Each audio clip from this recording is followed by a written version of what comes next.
We need to get dinged when we're so. Hey, don't have anything you going. guys can text in here. So 7 o'clock. Let's get going. We're going to talk about cancer. This is our traditional October cancer killer workshop. What we're calling now the masterclass and how to prevent cancer. You can see on the screen there, the cause is the cure. That phrase was coined by a good friend of mine, chiropractor, who notably figured out that the things that cause cancer are the same things you have to do to cure your cancer. There's very few outside cures outside of a couple of blood cancers right now. Most cancers end up turning up, even though people are diagnosed as cancer free when they're 60 months out. We're going to talk about this, but the deal is you got to turn your healing on. So let's talk about that. I can see your screen, but let's roll through these things. Yeah. The things with the cancer, the cause of cancer, we know this very well. Esophageal cancers and alcohol. We know people who drink, people who have a lot of sugars. So it is largely lifestyle. Let's scoot ahead again here. That's kind of the main theme here. Here's the facts. You've heard these many times. I don't want to beat you over the head with it. We have people stand up when we do live seminars. We have people, everybody stand up, and then we sit down every fourth person or third person. 2 out of 3 people die of heart disease and cancer. And both of those diseases are largely under your control, whether you're going to have heart disease or whether you have cancer. Now, this is a very, very touchy zone right here, because people who have cancers, particularly parents who've had kids with cancer, they beat themselves up. What did I do? What did that kid do to cause their cancer? Well, it isn't 100% in your control. There is a little bit of genetics. There is a little bit of environmental. Well, there's quite a bit of environmental exposure that we're going to talk about. But still, the experts on this, are right now saying 85% plus or minus 5% is under your control, whether you're going to be dealing with cancer or not. You're already familiar with these stats. You can see them on the screen. 1 in 2 men and women are going to be diagnosed with cancer during their lifetime. It is right now tied. Cancer and heart disease are 600,000, 650,000 causes of death. I don't know. It's probably changed this year in 2020. I think I don't know how many people are dying of COVID at this pace right now, but they're probably usurping some of that. So we don't want to go there today. We're going to talk about cancer. So let's keep going. Let's get through. What is it? This is really hard for people. People say they were so-and-so was perfectly healthy and they died of cancer. That just doesn't even make sense. So-and-so was perfectly healthy and they died of a heart attack. That doesn't make sense. They're perfectly healthy and they got diabetes. What's happening with cancer? Cancer is, get this, cancer is a cell that is multiplying abnormally. And this happens from when you're a baby out throughout your life. You get these abnormal cells that multiply and multiply, but your body recognizes that cell that it's multiplying abnormally and it kills it. There's these systems in your body that program them to die, and those systems are what goes awry.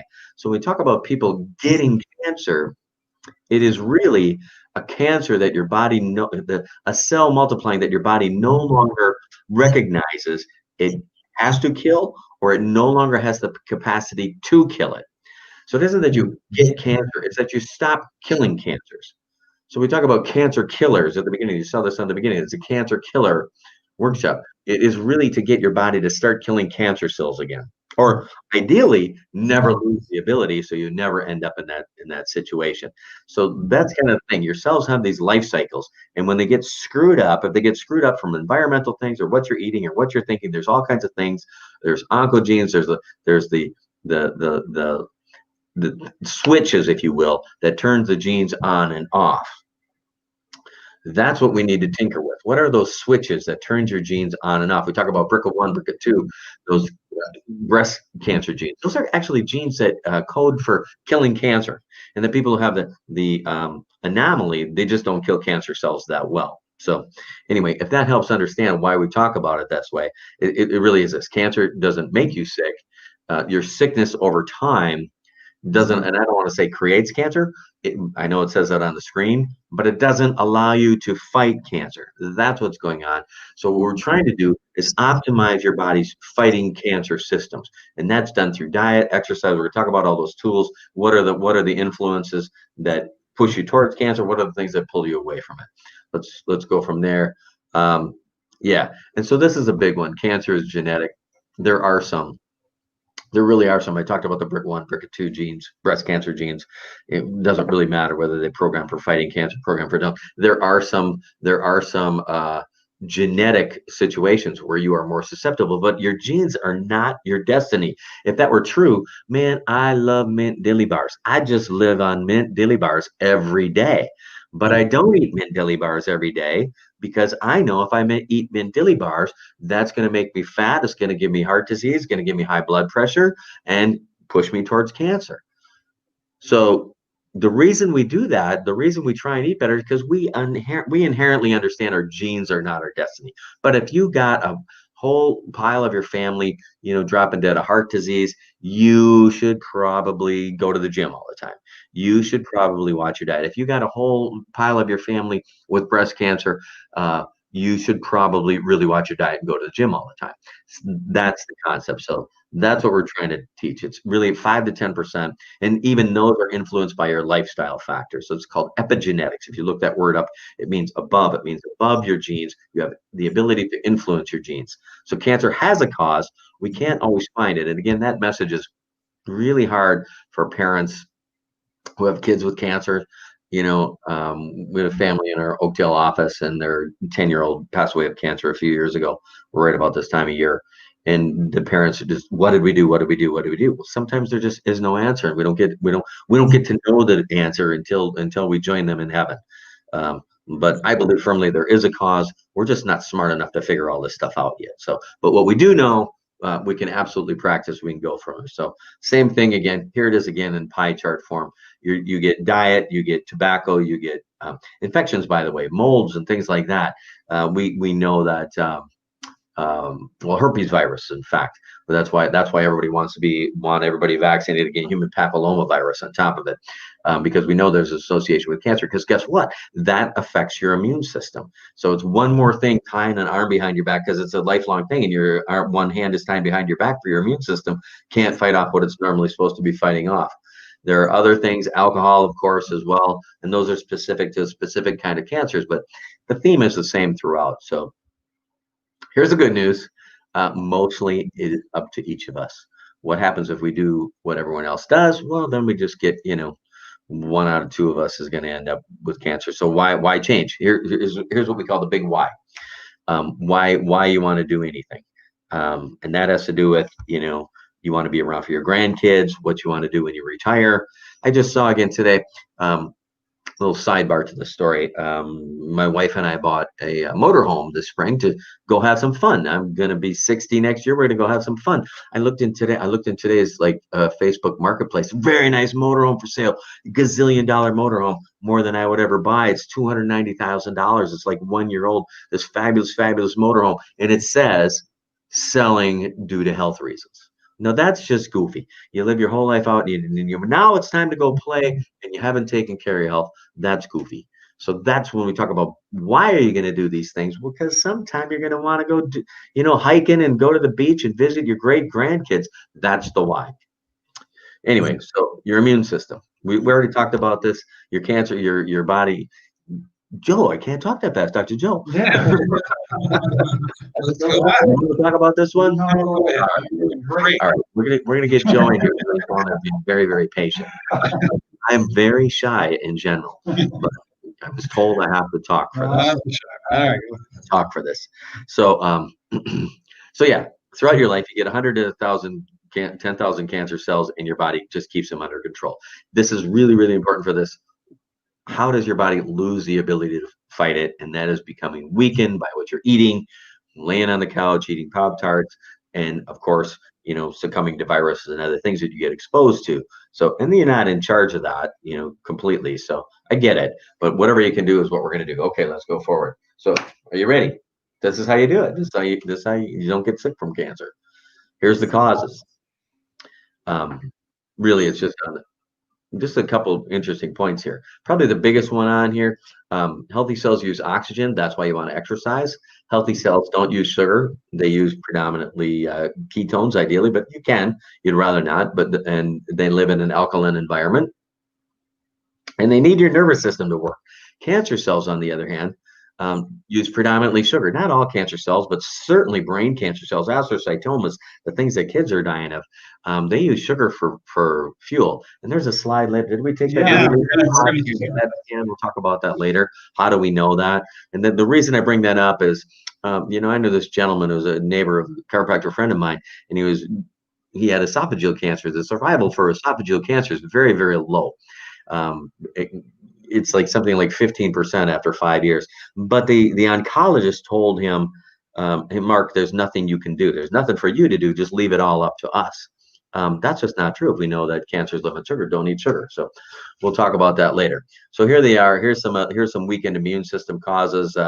Vaccines, interestingly, the polio virus had simian virus 40 in it. Now, simian virus, it's a chimpanzee virus, but they cultured the vaccine in chimpanzee brain, and then they injected people, I think, from 1958 to 1963, right in that vicinity. And all these vaccines were contaminated with SV40. It's never been in the human species before, but then they found it later on in the brains of people with Kaposi sarcoma, which is a brain cancer that happened to HIV, advanced HIV patients. They found this SV40 that never existed in humans before. Well, where did that come from? It came from their childhood vaccine. Just, one thing to think about. But also, here's some other things: formaldehyde, heavy metals, mercury, aluminum. We used to run behind the bug thing, at the drive-in. They're spraying what the heck? What DDT, man? They're spraying DDT at the drive-in theater, running behind. Oh, look at us! We're going through the crazy fog. I mean, the crazy stuff we did. But here's the other thing: Epstein-Barr virus, herpes viruses, fungus, parasites. DDT, we talked about Agent Orange. That non-vets come back. They got all kinds of crazy cancers now. There's not many left, actually. Roundup herbicide, that's glyphosate, bovine growth hormone. That's what they give to cows, so they produce milk. Their udders look like Buicks, but they do produce milk. Hormone disruptors. These are things in the environment that actually, they're insecticides, and also soy is a hormone disruptor. Insecticide, herbicides, and soy. Oh, yes, this one. I don't know if we're going to spend too much time on this. What test should you do then? So I just have one thing to say about this, the screening mammogram.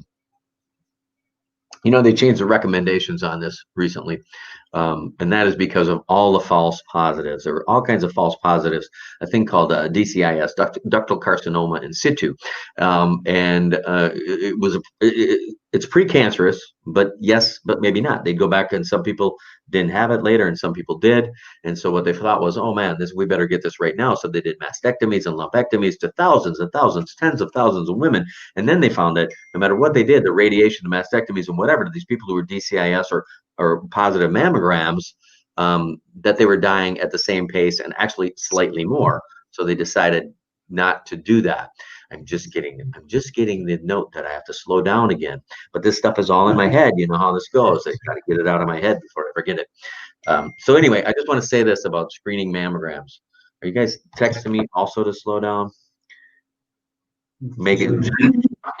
Julie says, Julie's texting me. Make a sign that says slow down. Okay. I got it. So here's the thing. I regard the screening mammogram as the same as if Dr. Joe and I, the chiropractors, were out at the county fair. You've seen chiropractors at county fairs, and we actually do infrared thermography. We do things that are non-invasive. They just read off of your body. An X-ray passes through you, leaves ionizing radiation. If we brought our X-ray, if it were possible to bring my big X-ray, the 10,000 voltage thing, out to the county fair, because we need a screening cervical neck X-ray of everybody to determine whether or not they're healthy. Everyone would think that is crazy. But the whole world has decided that screening mammograms every 2 years is a reasonable thing. This doesn't make mammograms bad, by the way. This opinion does not make mammograms bad. Mammogram is a great tool. If you have a lump, it's a good investigational tool. But as a screening tool, that's what I'm saying. healthy breasts, you're just doing this as a screening tool. I don't know. I think it'd be better that you screened and got a neck x-ray every year, because that's running your nervous system. That's running everything. We're just not talking about x-raying this little thing. We'd be x-raying your nervous system. We're figuring out exactly what's going on, keeping you healthy. Anyway, that's my rant on that. I'm done. Let's see if Dr. Joe. So where are we at? Yeah, we're skipping ahead. We're skipping ahead. Okay. Oh, do you want to talk about that? Well, that's kind of, yeah. Well, everybody knows about the campaign, the pink campaign.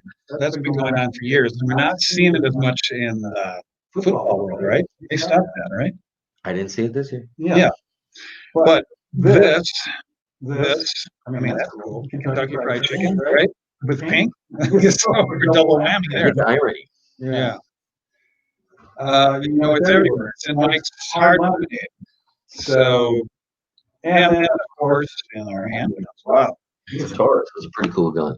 Yeah. So the point here being is pretty powerful. You know, when the cancer people decide to decide how to market, they have no boundaries. And we put it anywhere. Anyway, also in Barbies, boxing gloves, M&M's. M&M's, boots, hats, golf clubs. So powerful, right? I'm not sure what exactly that means. That means when those guys go back a slide. Go back one slide. Okay. When you guys sit back and talk, they're like those. Oh. Okay. We were just informed. We have an effects section on our on our pickup. So all these things, all these people pay the Komen Foundation. They raise money for the Komen Foundation, and you think, ooh, they do it up at Edina. They got the Komen Walk every year. They didn't do it this year, but they got the Komen Walk that gets set up at the Southdale Mall there. And so everybody makes money for the Komen guys to fight breast cancer. Go to the next slide now. So if you give them $100, $15 goes to research. Guess where the other $85 go? We're paying admin people. Yep. Yeah. Add in and more promotion. And one little sidebar to this, I think it's the next slide. No, it isn't. The sidebar to the Komen Foundation is Komen Foundation was seed money started by General Electric. General Electric makes diagnostic equipment. Guess what diagnostic equipment GE makes? PET scans. I don't know. Mammograms. There's a softball right there, brother. Yeah.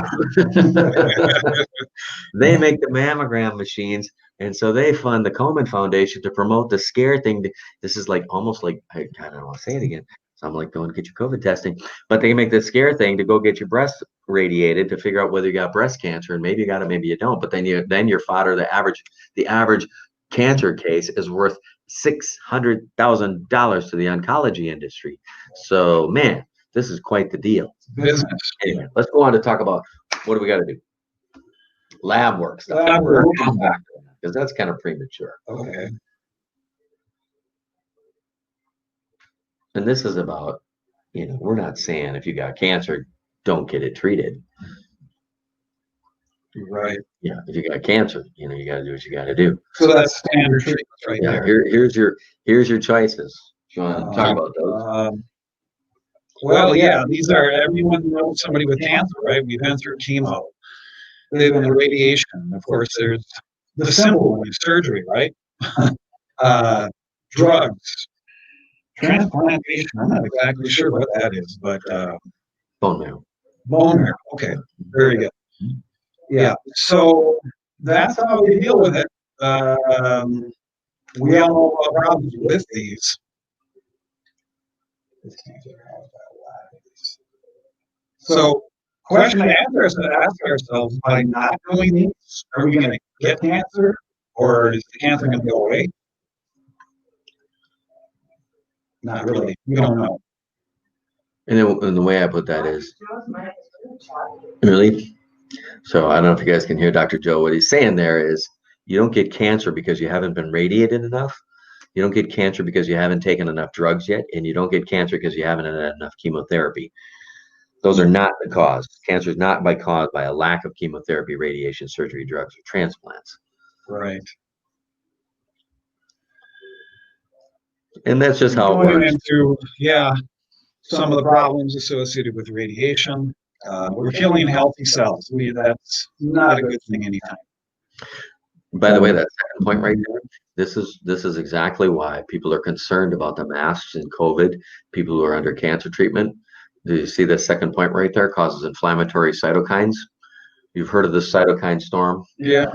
That's the whole thing with COVID. People under chemotherapy, radiation, they're already driven into inflammation. They really are at risk for this situation. Right. You talk about, are masks good, necessary or not? Well, if you are under cancer treatment, they are. You got to try and avoid anything because you're already kind of pushed into this. So, very interesting point. In the current environment right now, really makes this germane. And then surgery. Well, no one wants to do that. Nothing good comes out of that. Other than Well, you got a colon block, so it certainly does. yeah, Certainly does. Yeah. I wouldn't say nothing, but Yeah. Okay. One thing to consider when getting surgery is you can get this, you can get the tumor, but that doesn't mean you necessarily got the cancer. So there's always a chance that this thing has metastasized. It's just it's not the cure. it's not the cure. It's a band-aid, maybe. So we would rather not have to do it.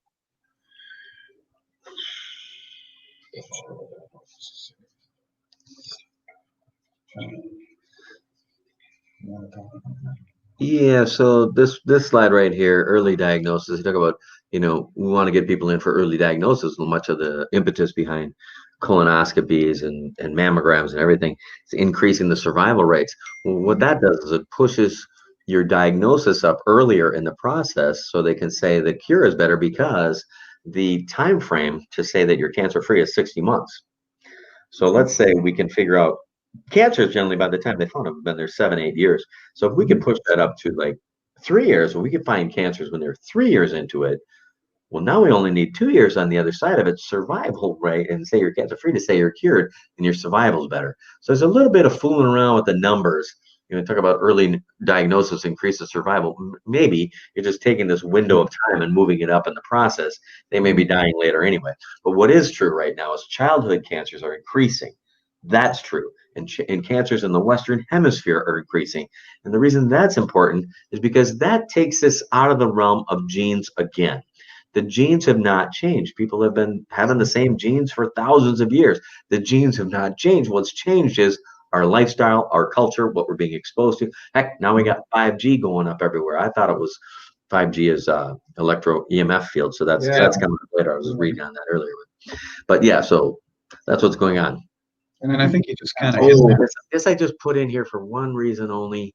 You really want to take care of your kids because if you are unlucky enough to have a child diagnosed with cancer, you don't get any say in what happens. If you don't want the treatment they prescribe, you lose custody of your child. That's just how it's playing out right now in every state, everywhere. That was the only reason I put that in. So go ahead and pass that up. So here it is. Here's the thing. You want to talk about that? Sure. So here's our treatment.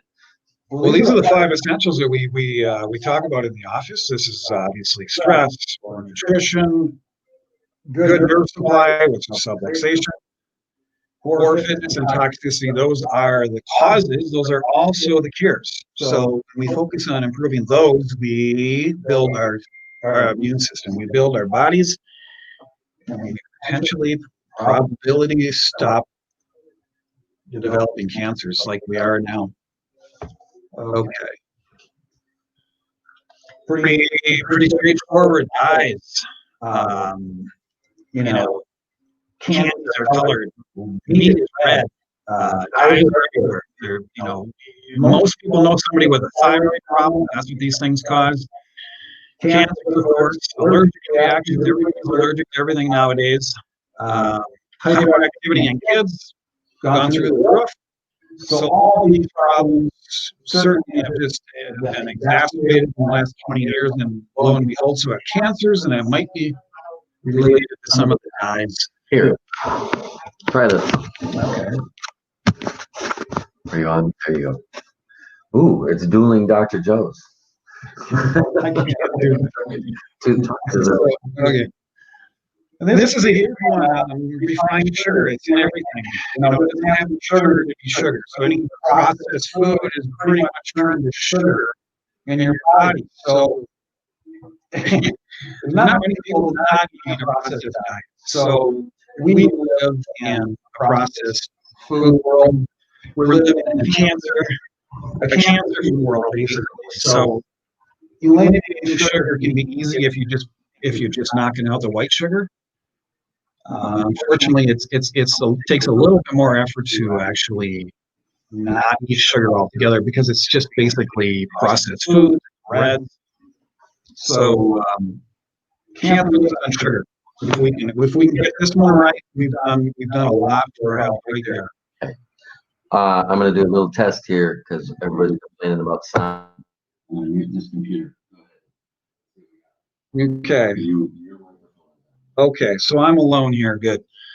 Anyway, yeah, bottom line right here, cancer cells actually have receptors for sugar. So that, we mentioned it earlier. They live on sugar. So we talk about the keto diet, which is a higher fat diet, and then no sugar at all. That is really the direction we want to move when talking about eliminating sugar. All right.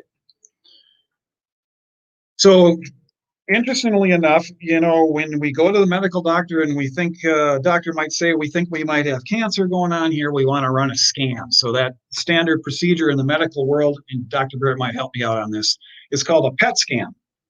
And the PET scan, doctor's not going to necessarily talk to you about diet or nutrition or anything along those lines, because I just mentioned that sugar is such a main culprit of driving cancer. But this PET scan actually relies upon diagnostically to detect the amount of sugar occurring, metabolizing in these cancer cells. So they run this test, and it will light up as to where the sugar is being used and metabolized to find the cancer. So isn't that interesting? Yet we hear nothing about how to prevent cancer by cutting out sugar, but yet we diagnose it that way. So that would be an example. Am I right, Dr. Berry? That's a PET scan.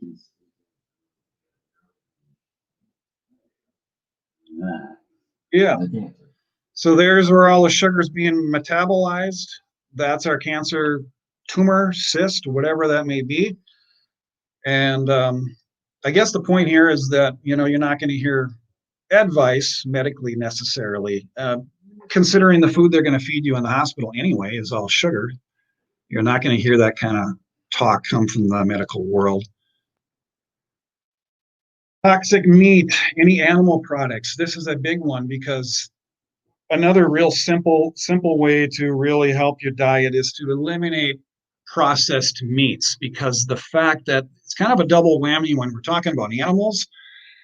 Animals are getting it on both ends. They're getting the herbicides, they're getting the pesticides, and then they're coming, and then they're getting injected with the hormones. So they're getting, both ends of the spectrum, so to speak. Animals are loaded with toxicity, and then of course they're bloated up, and we're eating them in a short lifespan. Really bad to eat commercial meat. So a huge problem. Not only that, when we get the meat, we're injecting it with nitrates. We're putting dyes in there. So meat in general, when we're talking about animal products, and this kind of goes the same with milk and dairy products, very, very high density amounts of toxins. So if we can change our meat, if we can change the sugar, we're doing a real lot to help ourselves. Hey, let me interrupt. Yeah. I have a screen here that I can see questions. Yeah. So if any viewers have questions, you can put them up here and we can answer them. Any stuff we're going on that I'm talking too fast or saying crazy stuff, you can actually ask questions. Like Laura said, hello earlier. So if you have comments, they show up in StreamYard. Yeah. That's what we're using. So anyway. Yeah. Okay. All right. That's all I got. Yeah. So then you have, of course, I mentioned earlier, by nitrates, additives, dyes, things we're putting in our meat just to give it the fresh color, the look. really just all about marketing, but yet making us sick. So, you know, meat and dairy, boy, those are big ones when it comes to chemicals and additives. This is an example Dr. Barrett put in there. He did some research on his own way back a few years ago, and he wanted to know what percent of corn, cotton, and soy were actually being treated with herbicides, pesticides, glyphosate. And the top bar, the blue one, actually represents herbicides. So 100% basically corn, cotton, soy, any processed food is you're getting that or those herbicides. Go along with that, the big one now is glyphosate. We've crept up to about 90% of the crops. The corn, cotton, soy is now being treated with glyphosate. And then a little lower, I guess, would be the pesticides. I don't know if this is consistent. This kind of ends at 2010. It might be higher, might be lower, but I would imagine if the herbicides are low, maybe the pesticides are a little lower because the pests got nothing to eat anymore. Maybe that's the case. I don't know, but we're getting a little bit, maybe 20% of the pesticides. So, boy, bottom line is we're getting a lot of chemicals anytime you're eating cotton, corn, or soy, and that's basically processed food. Yeah, yeah. Yeah. And we only get cotton in the oil. Essentially, I don't know many people eating cotton, but yeah. Anyway. Oh, yeah. So that. Roundup herbicide. Yeah, that's Crazy. yeah. Yeah.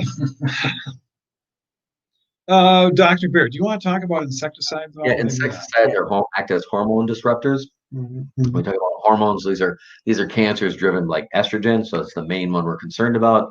Estrogen dependent cancers, so some breast cancers, some ovarian cancers. Main tools here, and so insecticides act like hormone disruptors at a level of parts per million, which is way the heck down there. And the reason is it destroys the enzymes and the probiotics. It screws up your microbiome, and it acts like estrogen, so it stimulates the estrogen receptors, which sometimes drive the growth of the cancer. This is also true for soy. I don't know why I didn't put that in there, but so that's the main thing. Breast, prostate, colon cancers in there. So the Roundup herbicide is kind of the theme here. It kills your bacteria and it drives your inflammation, and it also breaks down. I did put it in here. The third point here, it opens up the gap junctions. Gap junctions, your cells, every cell of your body, your skin's not falling off, and you're not bleeding all over the place because your cells are bound together by these little gap junctions and allows them to talk to each other. They hold the cells tightly together. But Roundup herbicide actually breaks down those gap junctions, so the stuff inside of the lumen of your intestine is allowed to leak through into what's actually in your body. Stuff in your intestine that you eat is not in your body yet until it's absorbed. It's supposed to be actively absorbed through the cell, but Roundup herbicide screws up the binding of those gap junctions that holds those cells really, really tight together in your intestine. So this is where the term leaky gut comes from. Anyway, it allows things like wheat gluten, things like that to cross the barrier. So it's really a complex interaction between all these crazy things. It's killing your bacteria, it's screwing up the gap junctions, and if Roundup herbicide isn't the problem coming across, it's the foods you're eating that are now you're sensitized to, and leaky gut is the issue. So anyway, these things, it accumulates in the thyroid, liver, and kidney, so we're seeing increased thyroid cancers now as well. So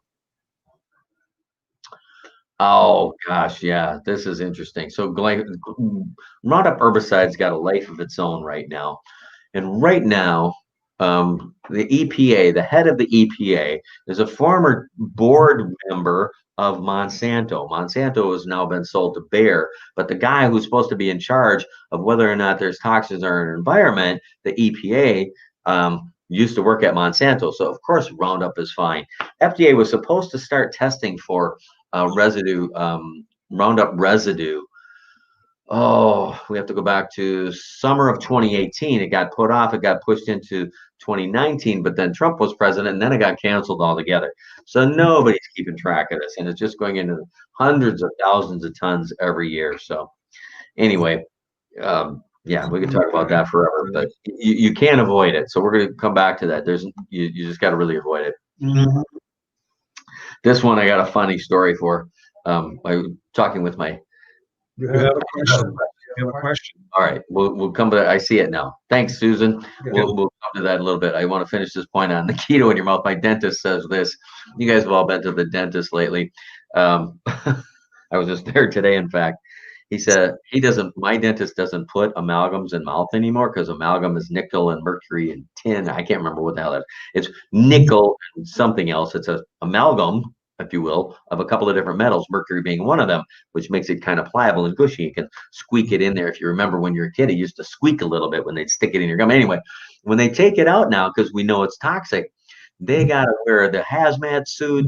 They put this big wall in your mouth because when they're cutting it, it throws out fumes and whatever. And then it goes in a special bucket and they collect it. And then guys from the EPA approved hazmat company come and get their bucket of amalgam leftovers when they put one in or take one out.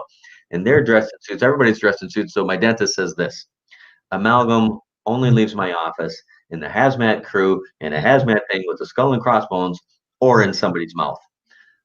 So he doesn't actually put them in anymore because it's that bad. Okay, Susan, I've been in keto and using organic heavy. I'll put it up here. I've been doing keto and use organic heavy whipping cream. What do you think about that? Well, I think if your whipping cream goes on mint chocolate, then I think it's awesome for starters. Okay. But yeah, so we're going to talk about healthy fats. So dairy in general, not great if you can find organic. But yeah, keto, because you're lowering your exposure to sugar. Yes, always good. Anybody who got cancer should be doing keto, of course. And the organic heavy whipping cream. So it's a little sugary and it's a little dairy, but if you're gonna be using any dairy at all, it's gonna be the organic heavy stuff because that's got the good fats and that's what we're after to rebuild cells. So if you're gonna have some fun, that's the way to do it. So yeah, great question, Susan. Thank you. Let me get that off of there. There we go. Thank you. Thanks, Susan. Appreciate that. NutraSweet. You want to talk NutraSweet? Sure. Yep. So yeah, NutraSweet is it's in every, and you know, all these sweeteners that are in these sports drinks is a big one. You can hardly find a sports drink without sucralose in. It's known as a neurotoxin. It was designed as a neurotoxin. What's that mean? Okay, so the neurotoxin is something that affects the neurology of our body, right? It embeds into the nerves, so screws up our nervous system. Not a good thing to do. And it actually turns to formaldehyde, which is used as an embalming fluid. So sucralose is another name for aspartame or NutraSweet. And like I said, it's in our Gatorades. It's in pretty much everything. You can find a few of the drinks on the market. I actually found a few that don't have it. So anyway, yeah, sucralose, something to watch out for. They sneak it in there because it's hidden. The sucralose is kind of hidden. Why don't they just call it aspartame and no one would buy the stuff? So they're tricking you. Okay. Pain relievers. This one really prevalent. Just a couple bullet points here. The ibuprofen, they find after 5 years of taking these every day, increase our cancer risk by 50%. Again, women taking aspirin over 5 years, increasing breast cancer by 80%. Antibiotic use, also increasing breast cancer. So anytime we're putting these things in our body, we're not doing ourselves a favor. We would rather not take those. That's the bottom line here. And then EMF, maybe Dr. Barrett wants to talk a little bit about that. That's a huge one now. That is. You're looking at a rat brain cut up in bits, and they taped a cell phone to a little rat, had them call his rat buddies. And so cell phone, we got cell phone, by the way. So the deal is nobody's nailed this down yet. And I think there's a lot of people trying to suppress this. And the 5G thing, if you talk about the cell phone, right now, the cell phone right now, I think is 2.5 gigahertz, something like that. But the 5G thing is now coming out at 40 gigahertz, 26 gigahertz up to 45 gigahertz things. And the military works with a version of 5G at 90 gigahertz. They're using these crazy gigahertz rays. They shoot at crowds and it makes your skin burn. Anyway, it passes through tissue. This is microwaves, right? When we talk about different wavelengths. They pass through tissue. Does it pass through tissue in human bodies and living bodies and leave no trace? Does it do no harm? Even ultrasound. They did this study on ultrasounds of babies born who had ultrasound and 5,000 babies who didn't have ultrasound, and they found that the babies who had ultrasound before they were born had ear infections. And one theory was it causes cavitation in cells. It made the cells kind of boil, and they might have goofed up the ears. But this is a rat brain. You see the tumors in it right there.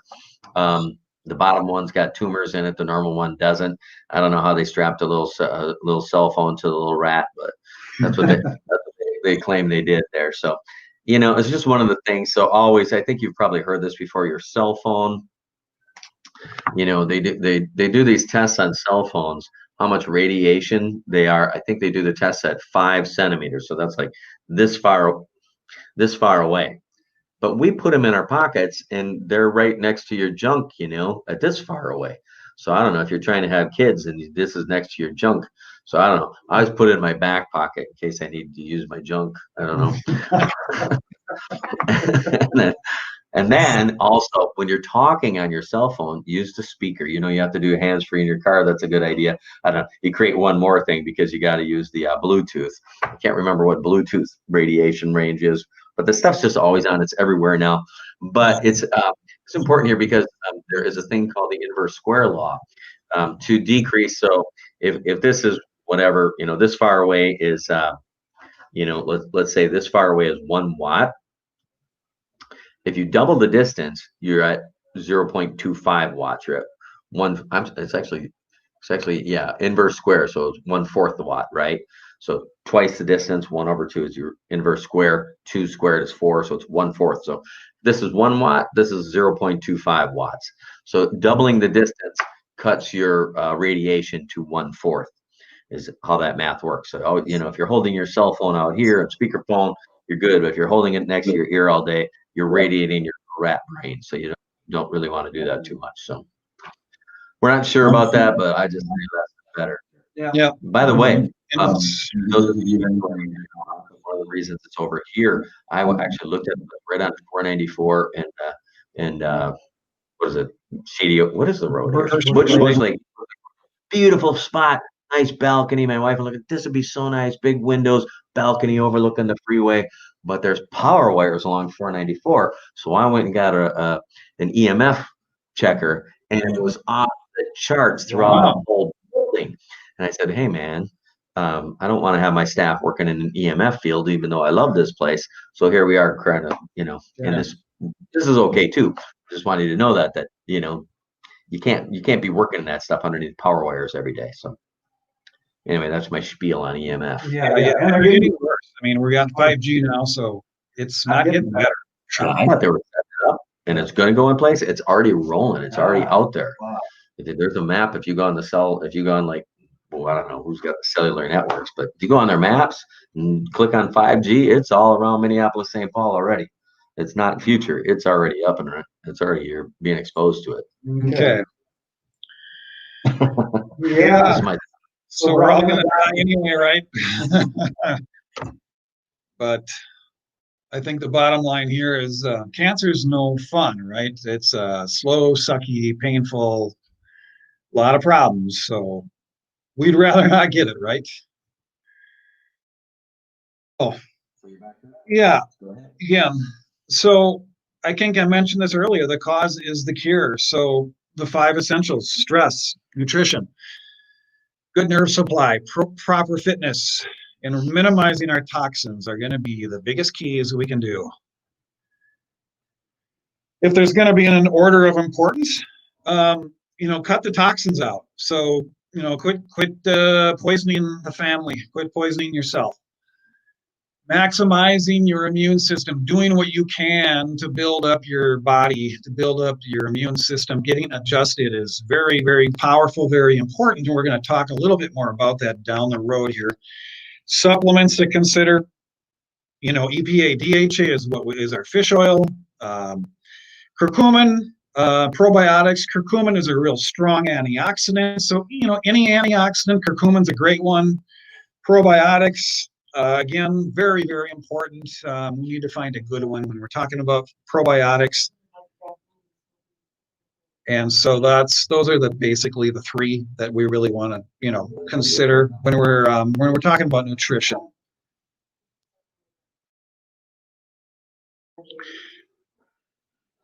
All right, we're getting word from the booth.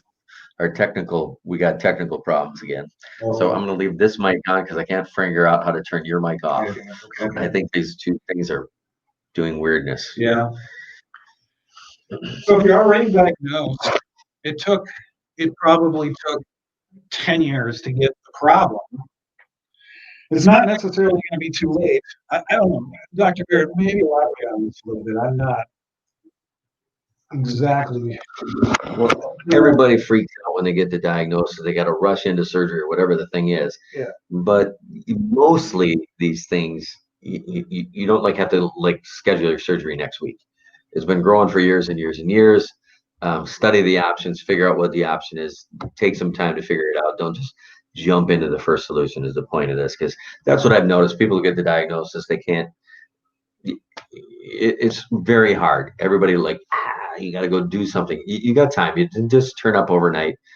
You got time to figure it out. So that's the gist of that. You don't have to, these are for the people who are just recently diagnosed. So the first one is stress, right? So managing your emotions, forgiving yourself, confronting problems, taking responsibility, basically managing your emotions, becoming a more positive mindset is just a great place to start. So that's the big thing when you're talking about stress is really controlling your own. We can't control the outside. We can only control how we interpret and how we process it. And stress comes at all different angles. It can be mental stress, which is what it is: mental stress, chemical stress, physical stress. If we are participating in the sick care model, which is in our society, which is what most people do, that is very much a reactive versus a proactive approach, which we're talking about right now is a proactive approach. It's much more stressful to be in that other reactive approach. So it's a decision and it's a choice, and you do have that choice, and that's what people really should understand. It's not just a reactionary. We have to do this because doc says we got to do this, and then we're going to cure the problem. So there's options, and that's how we can control the stress maybe that we deal with.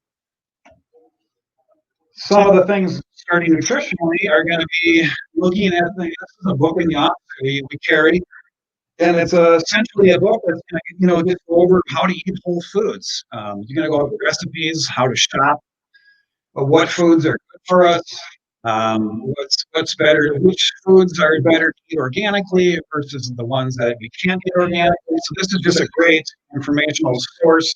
This is available in the office. Really, really a great source to just start understanding. And that's really the big key. It's really understanding our choices when it comes to eating right. Would be an example of all the things that are going to be healthy options to eat. Most of these are high antioxidant type foods. That's the big thing to take away from this. Of course, you got tuna here, but these are just going to be a lot of the things we want to consider. Start adding into our diet. And when we talk about a modern lifestyle, it's not easy to eat all those things. And this is just an option for us. These are really cool. These are greens. We have a green product right here, not actually this particular one that was showing on the screen, which I like better. I've never tried this one, but this is a green product. And that has all of those right in one scoop. So not a better way to really get our greens if you're not going to eat all those things on a regular basis. Just a real great option to really get our greens. Greens are just a super way to alkalize your body, get the greens, get the antioxidants. It's just a great place to start fundamental nutrition right there. And of course, even food processing, I was saying, eating more fruits and vegetables. is the way to go. So you figure if the insurance company is doing it, it might be pretty important. When you're talking about antioxidants and nutrition, the biggest one is something called glutathione. Glutathione is that's our cancer killer antioxidant. So our body naturally produces glutathione. There's a number of ways to jumpstart our body to produce glutathione. It actually supports inflammation, decreases our aging, and it can be a cancer killer. We want to have our glutathione levels high as possible. A number of ways to do that, and it just falls right in with basically the 5 essentials. One way is, well, no pun intended here, is that it is an excellent way to boost our glutathiones. This is a lot of solid research with this. So implementing whey protein into our diets is one way to boost glutathione. We also have products, these are detox products. We have these in the clinic also. Decreasing inflammation, promoting glutathione. Great product. All right. Proper nerve supply. I'm going to have Dr. Bear talk about this because this goes into a little bit of research, and maybe you're used to talking about this a little bit more. No, he doesn't. He's never talked about this. Never heard of it. Never heard of this. I think you should do it. Oh, all right. Yeah. Never heard of it. So maximizing our nerve supply. Well, that's an adjustment. So when we maximize our nerve supply by getting adjusted and doing our corrective care exercises, we are increasing our body's ability to fight cancer. Believe it or not, this is an example of what we do in the office. So we're really concerned about the angles, right? That is a cervical spine. We're looking at that from the side. That is a neck. Cervical spine is the same as a neck, and that is what we call a healthy banana, right? So we can put a banana right in there. We fit. I don't know if I did that slide. This is not bad. Okay. So we want to. On the left is an example of improper nerve supply. That is not promoting optimal health in our body. On the right is going to be showing how those nerves transmit to functionality of every single part of our body. All the immune system is going to be connected to that, and it's dictated right there. Everybody's seen it in the office, so that's no secret. Acknowledge Susan. We'll get to her question in a little bit. She's asking about intermittent fasting. Yeah, Susan, we're going to talk a little bit about intermittent fasting down the road. We can get back to it. Yeah, I'll be right with you. So, talking about nerve supply, how do we know we don't have good nerve supply? Some of the obvious ones, are going to be neck pain, back pain, headaches. A lot of people come into the office actually for those problems, but not a lot of people realize that having something like low energy levels, or fatigue, or being diagnosed with diabetes, or being depressed, are actually related to not having good nerve supply. Acid reflux, numbness, tingling, allergies, asthma, really related to not having good nerve supply. Those are things that we are going to be able to help people with. Having good nerve supply is fundamental. Keeping our bodies healthy. That's why we're talking about it, preventing cancer. So in the office, might be a little different than what we do and what some other chiropractors do. We're more focused on corrective care. We do Kermit in the office. On the left is an example of that neck that I showed earlier is a neck that's all straightened up. So that is not a healthy neck on the left.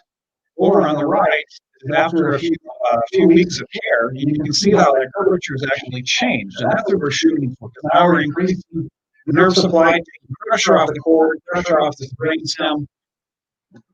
Now we're going to be in a healthier position to be healthier all around. An example of an MRI. On the left, nice smooth curve, no damage, no compression to that cord. Okay, this is your brain up in here. Cord drops down. On the right is a straightened neck. And you can see we got a bulging going on right there in the cord. It's actually bending that cord back a little bit. May not be symptomatic at all. You may not have anything at all, but your body's not have its ability to fight, to be as healthy as it absolutely can. Again, being a corrective care office, we can take people from really messed up backs, like this one on the left. This is a scoliotic back. After a few weeks, we were able to have that line drop straight down. We no longer have that lateral shift to the right in those. Really, really neat. That's a before and after. Same person, same x-ray, after about 8 weeks of care. When we get adjusted, we're activating something we're calling cancer killing systems. And that is, we're kicking in high power your nervous system is releasing chemicals, something called the interleukin 2, and it activates the cancer killing cells. It gets a little more complicated, but you're essentially activating your immune system by getting adjusted. And it's actually been proven. Until the Attorney General. Yeah. Right. It's a little controversial saying that. All right, I have to interrupt you because the approved message from the Minnesota Attorney General is nothing improves your immune system. All right. So with that caveat, I got sent a letter on that nothing will improve your immune system. Nobody can say that, but I can say this. You're looking at this interleukin 2. Those are chemicals in your body that mediate inflammation. That's how your body finds the viruses, is how it finds the bacteria. Interleukin 2, HIV patients, they give them interleukin 2, interleukin 3 injections. Very, very expensive. Here's the thing. If you get adjusted, your interleukin 2 levels go up within 15 minutes. From a spinal adjustment, your interleukin level goes up. So I can say that, but I can't say that getting adjusted improves your immune system. Is where we stand right now with the state of Minnesota Attorney General. Your interleukin 2 fights viruses and bacteria. Getting adjusted raises your interleukin 2 levels, but getting adjusted does not help you fight viruses and bacteria, and specifically, absolutely will not help you fight coronavirus, according to the Attorney General. So there you go. Right. Street legal today. Right. And that's just an example of some research that was done by a PhD showing before and after adjustments, like Dr. Barrett said, 15 minutes after adjustments, and we found that we increased white blood cell activity. I actually posted this online right away in the COVID. A friend of mine went and did pre and post adjustment lab work, and I posted his results online with the then, okay, yes, improves your immune system, but the Attorney General says you can't say that. So that's true. A friend of mine posted it really right in that, got his lab work done, white count, got adjusted, lab work done, white count, really half hour later, and posted that online. Attorney General called, had us take that down because we were implying that had something to do with your immune system. I don't know. White blood cells fight viruses and bacteria. Getting adjusted increases your white blood cell count, but getting adjusted does not help your immune system, according to the Attorney General. So just trying to stay legal here. Yep. So adjusting your spine, just like the picture shows a spine with all the nerves interacting with all the immune system organs, is going to increase that interleukin 2 activity, white blood cells. And hence, we're going to probably have 200 immune systems. Oh, that, see, now you can't say that, Dr. Joe. No. Okay. Well, no, you can say, here's what we can say. Getting adjusted increases your interleukin 2. There we go. Interleukin 2. This is why Cheerios can't say that you can eat Cheerios and reduce your cholesterol. You can say it's part of a healthy heart program, because as soon as you say anything treats any disease, hypercholesterolemia, high cholesterol, oatmeal had to take, Quaker Oats had to take it off of the box. Very, very specific. You say it treats any disease, cures any disease, prevents any disease. That puts you under the purview of the FDA, and it's all got to go through testing and approval. So what you can say is getting adjusted improves your interleukin 2 levels. We know that interleukin 2 fights diseases and viruses. But getting adjusted does not fight disease and viruses. It just improves interleukin 2s. Interleukin 2s fight disease and viruses. Eating Cheerios and oats is a heart healthy, moderates what it does is actually prevents the absorption of things that raises your cholesterol. It doesn't lower cholesterol, so it doesn't treat cholesterol, but that's why they had to take it off the box. So it's curious to the United States what's happening with their FDA, how we have to word all these things for you. That's the scoop. We don't treat disease here. We don't prevent disease. We don't cure disease. We don't treat neck pain, headaches, back. We don't treat anything. We just get your nerves working right. That's it. So nerves working right makes more sense. I think we should. We're almost there. We're almost to Susan's thing. Yeah. So now we're going to talk a little bit about we'll do this, and then we'll talk about Susan's question because they're related. So one of the other essentials is maximizing our oxygen intake. Let's just call it exercise, or burst training would be another term for it. High intensity training would be another word that's being used nowadays. And the research here, we're safe talking about research. This is a no-brainer. This controls our weight, our immune system, aids in detoxification, balances hormones, increases the neurological response. Exercise is good. Our bodies are designed to move, and we need to move all the time to keep healthy. One of the problems when people don't understand exercise really is, I'm going to go run 5 miles every day. Well, not necessarily a great idea, not a bad idea. It's just that not always good to zero in on just doing cardiovascular. The real research is in this burst training where we increase the heart rate for short periods of time, and then bring it down, and increase it and bring it down. Really, the high intensity cardiovascular tends to increase that stress hormone cortisol, which can have negative effects, increase people that get fat. I mean, sometimes you get skinny guys with bellies that run a lot. So, not a great idea. Running is not a bad thing. It just needs to be balanced with also some sort of resistance, some sort of high intensity, and you're going to be just fine. I'm not just encouraging anybody from running, but to only cardiovascular, probably not the best idea. And so this kind of ties in actually with Susan's question. Yeah. So question, intermittent fasting. It ties in here. And the reason is because of, you can't see it on this one. I'm going to do it on this one. This guy right here. Surge training and weight training, strength training, resistance training, increased growth hormone and testosterone, balances out your hormones. That's what burns fat. That is when you're doing intermittent fasting, you're actually stimulating growth hormone and testosterone by intermittent fasting again too. So that's one of the reasons why intermittent fasting is a great idea. And also it puts you in keto. But I always thought that keto, if I didn't eat overnight, I'm in keto the next day. It actually takes me, I don't know, sometime until Tuesday. If I fast, it takes me to Tuesday to be absolutely keto if you test your urine. Really, it's almost like 36 hours. I thought it was like 12 to 24, but for me it's like 36. So anyway, that's a relationship, Susan. That is a great idea. Intermittent fasting increases growth hormone and testosterone. Do you think you're a woman? What do we need that for? Because that's what burns fat. That's actually one of the tools for preventing cortisol, and cortisol drives inflammation, and inflammation drives cancer, drives getting fat, makes you tired. Anyway, all those things. So that's the scoop with that. So great question again, Susan. Thank you. Yeah.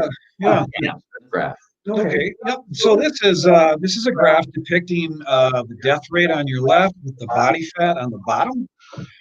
And interestingly enough, so the blue would represent an unfit person, and the red would be a fit person. So if we look at this closely, here's a skinny person who has a less than 17% body fat. That's pretty thin. But yet, when they're unfit, the blue shows us what twofold. I'm not sure. Twofold, yes, twofold risk of death from all causes. You have a twofold risk of death compared to any of the other chart. Fit guys, even fat fit guys. Yeah, so you have a greater than 25% body fat, and you can be less than 17% and still have a greater chance of dying. So that's pretty amazing. So It's not really so bad to be fat. You just Yeah. The point of this is you see all kinds of skinny, sick people, right? Skinny ain't it. Everybody thinks you're fit if you look trim. That's not healthy, man. Fit basketball players dying on the basketball court, marathoners. By the way, marathons very unhealthy. Marathoners, yeah, they're some of the athletes we work with, some of the sickest people we know. But so the point of this is you just got to be fit. What is fit? I brought this up recently. Everybody's like collecting guns and preparing for the end of the world right now. Who knows what's going to happen? And saving money, buying gold. You know what you should be doing? You should be probably, if there's a bunch of if you live down on Lake Street and um, whatever Lindale, you should probably be able to hightail it out of there in a hurry when crap gets going. That's going to preserve your life. If you can run a mile, if you can run 3 miles, you can run out the door right now and run 3 miles. That's going to be the best thing for you. Talk about how to prepare for emergencies. Being fit is huge on all these fronts. So yeah, it isn't so much about being a skinny dude. You got to be fit. You got to be able to go run 3K without doing a pile of training for it. Yeah. And in toxins, minimizing our toxins. So these are really everywhere in our environment. We just need to be educated on how to avoid them. They're in our body products, shampoos, soaps, deodorants, anything in it, perfumes, anything we're putting on our body. We need to understand what we're putting on our body. There's ways around this, but you just got to get educated when it comes to toxins to minimize as much as possible. There was a tool, and it was a slide earlier, Dr. Joe. Clean 15 Dirty Dozen list. That is put out by Environmental Working Group. If you go to ewg.org, environmentalworkinggroup.org, they have you can download it. It's a PDF. They always ask you to give them $10 or $20 or something. But anyway, these guys have Clean 15 Dirty Dozen list, how to eat to minimize your toxins, because all of the food isn't full of, insecticides and herbicides. Like oranges aren't on the list. You don't have to buy organic oranges. But on the list every year is tomatoes, blueberries are on the list, strawberries at the top of the list all the time. You got to buy those organic. So Clean 15, Dirty Dozen. The Dirty Dozen are the ones you got to buy organic. Clean 15 you don't care about. Curious, corn is in Clean 15. It's bizarre. But what was I going to get? Oh, anyway, while you're at ewg.org, they rank all of the personal care products like your lotions, your suntan lotion, if you use what do you call it, keep you from getting sunburn crap. We don't use that stuff. We don't have that. Bug sprays and perfumes, your antiperspirants. They rate all these things on a scale of 1 through 5, very toxic to not so toxic. Your shampoos, your toothpaste, all kinds of stuff. So it's a great resource. ewg.org. Sorry to interrupt you, That's but all right. I really forgot to mention that. Yep. Yeah, so just getting back to there we go. These are some of the big ones. Fluoride. Fluoride's in all our toothpaste, mouthwash, is in our water. That's a big one. So most people don't realize that. Mold, big problem. A lot of people have mold in their house. Pesticides, of course, we hit upon that. Mercury and lead. Basically, that's Old pipes. That's old. If you live in a very old home in an old neighborhood, a lot of times there's lead pipes people are still being exposed to. And mercury, not so much anymore, except for in your flu shots. Yeah. It's not all flu shots, but some flu shots still have mercury in it at a level of about 50 micrograms, I think it is, which is kind of a big load to do repeatedly every year because you store that stuff. You store heavy metals. Yeah. So this kind of just summarizes the where the toxins are going to come from. So starting, if you're a nutritionist or you're not detoxifying. So again, it kind of goes back to building the body stronger so we can handle the insult that we get from our environment. So having more nutrition is fundamental to dealing with environmental toxins that we're getting. Number 2 here. The commercial cleaning products, which we addressed a little bit, basically shampoos, deodorants, personal care items, again, deodorants, perfumes, Medications are toxic. They all are. And damage hormones, getting back to stress. We can create toxins in our own body just by being negative. So those are the sources, most common types right there. I have this example. We do a toxicity workshop. Here's where they all are. You our technical person is helping us again. What is this testing? Okay. You get out of bed, you go take a shower and heat up your pores, and you absorb all the fluoride and chlorine in your hot water. You shampoo in what is the stuff that makes it foam? Dimethical and something. So it's on every it's on every shampoo thing. The foamy stuff that makes it bubble is toxic. And sodium lauryl sulfate, that's what it is. Sodium lauryl and sodium laureth sulfate. You look at your shampoo, that's on there. Then you go brush your teeth in fluoride again with more chlorine. Then you put aluminum in your armpits. If you're a woman, you start putting all kinds of things on to clog up your pores, whatever. And then there's the toxic hairspray and hair product things that even hard to inhale. And then you go downstairs and you get out your Teflon pan and you heat that up and you throw your whatever pancakes in there. So you got heated up Teflon. Now you got a bunch of sugar, and then you throw your maple sugar, syrup on it. Maybe a couple of toxic strawberries, and then you go to work and anyway, it's very hard to avoid is my point, because it's happening everywhere. It's coming in everywhere in your world. So you have to be doing something to actively detox all the time. So I think that's where we're going next. And that would be pouring. Yeah, I think so. There we go. Well, no, we're actually. First step. Yeah, we're almost done here. If you've been hanging in there, we appreciate it, all you folks. We appreciate it. So here's the first step. This is, if you're a guest, if you've never been in our office, and people watching maybe have never seen us before, give us a call, sign up for a visit to get an evaluation. We'll go through your health history, what you're eating, what your sleep is like, what's going on in your life, what your stresses are. We start with trying to figure out whether you're working with thermal imaging. You see that image on the bottom there, those colored images. That's infrared thermography. We talked about that earlier.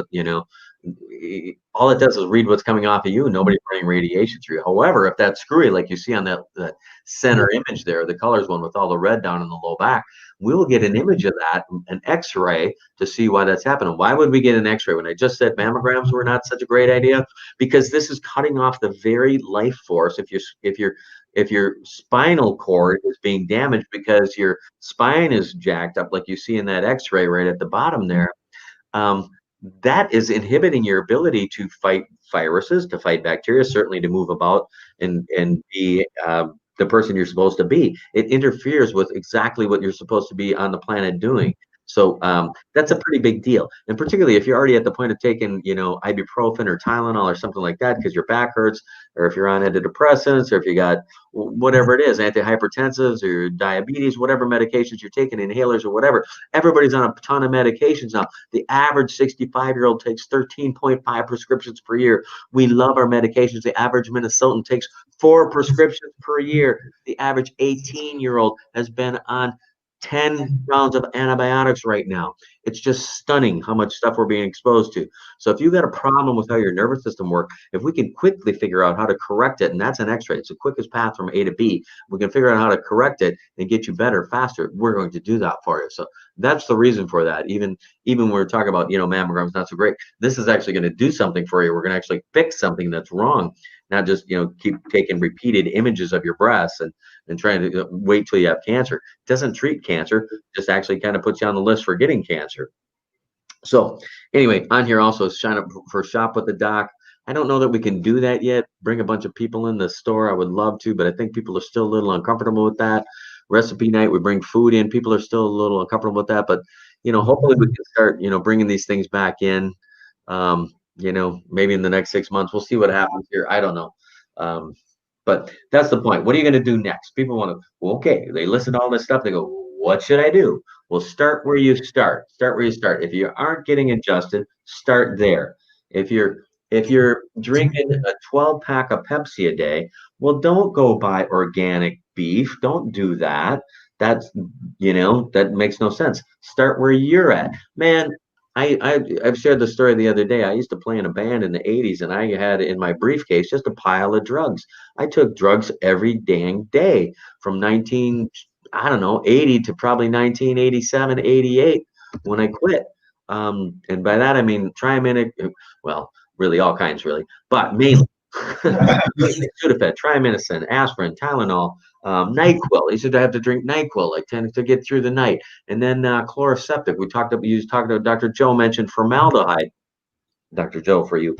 Dr. Joe mentioned formaldehyde earlier. It's a carcinogen. I sprayed that stuff in my throat. That's why I sound like a late night DJ, for God's sake. I did that for like 5 years straight, every night, spraying chloroseptic. Went into cadaver lab. Remember cadaver lab? Your Yeah. hands go numb. That was because of that stuff. Wow. It's been carcinogen. Anyway, I don't know. I'm not any holier than you guys listening or watching here, but I've been at it for 25, 30 years now. So we got some clues about that. We can help you get out of this. And once you do that, by the way, I was sick all the time. I've never missed a day at the office being sick. Never. In 28 years, I've never been too sick to come to the office. Never, not once. Too stupid. I've wrapped my sled around a tree. I've crashed into a tree with my snowmobile, busted my foot right out in front of the office. I've done that, but I've never been too sick. So anyway, if that's testimony at all, if that helps you at all, that's your next step. So what do we got to close out here and let the poor folks go to bed? It's getting late. That's it. Are we done? All right. Okay. Yeah. Here's the thing. If you're doing the thing, if you're getting adjusted already, then then you need to look at supplementing, because you can't get it all from your. You do have to supplement. Dr. Joe was talking about greens earlier. That's a great tool, antioxidant supplement. I mean, I don't need enough greens either. Everybody does. So we got those little packets here. I was gonna show you one of those. You had the canister, but there's little packets on your slide. But Dr. Joe's running to get those. We got little packets here. The other thing is you talked about omega-3s. You have to increase your omega-3s. So we're talking specifically about cancer. We're talking about inflammation tools. Inflammation tools are greens, the antioxidant. They're added omega-3s to your diet. You got a camera? We both got a camera. Here's a camera. Here's some greens. Did you give me the mint one? That's a mint one. Yeah. Then we got My favorite. Anyway, usually you just mix with water. These are good things. So. There's a lot of different flavors. Anyway, those are tools to add on, but start where you start. If you're still, drinking Coke and smoking 3 packs a day, well, don't spend a lot of money doing these. Figure out how to get around that. Start there. That's a good place to start. And then you start subtracting the toxins in your diet. You go put a chlorine filter on. Those are $10. Put a chlorine filter in your shower. Maybe if you want to get a whole house one, you get a reverse osmosis. That's like $2,000-$3,000. If you're going to be in your house for a while, you do those things. But so the order is remove the things, stop the insult, right? So if you're eating a bunch of garbage, processed foods, boxed foods, potato chips, Twinkies, Pop Tarts, and Coca-Cola, just do that. Then start getting adjusted. Then start taking those things out of your diet. Then start adding in supplements like Dr. Joe's talking about, fish oil, omega-3s, full fat, coconut oil, heavy whipping cream like Sue was asking about earlier. You start to do those things, but those are the last things you do. First, stop causing it, and then start working on healing it. So anyway, do you have anything further to add, Dr. Joe? I don't think so. We talked about a lot. So Okay. yeah, We're gonna be doing these things. So like us on YouTube, because we're gonna be doing these things. We're moving to YouTube instead of Facebook. Facebook's kind of getting weirded out, so we're moving to YouTube. So like our channel on YouTube. You can like us on Facebook. There's 2 of them actually. There's Vibrant Life Center Edina, Vibrant Life Center Chiropractic, but those are going to be tied together. And what else? VibrantLifeCenter.com. If you haven't been in here, you can go there. You can make an appointment. Tell your friends. Certainly get people out of this system. Help people get out of this. So if you're listening, we appreciate that. Yeah, Susan. I think the audio problem was because we're sitting here with 2 microphones right next to each other, and we got a phase problem, which is an audio term for it's reaching mine at a peak and his microphone at a trough, and they're canceling each other out. So we decided we're going to do it in other rooms the next time. But I wasn't smart enough to put the PowerPoint on my laptop. It's on Dr. Joe's laptop. So we're both sharing that. So that's why that's happening. I appreciate your patience with that. Was our first go at it.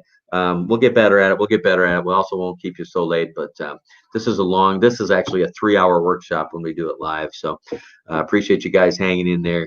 God bless. We're done. Bye-bye. Dr. Joe out. Dr. B out. Thanks so much.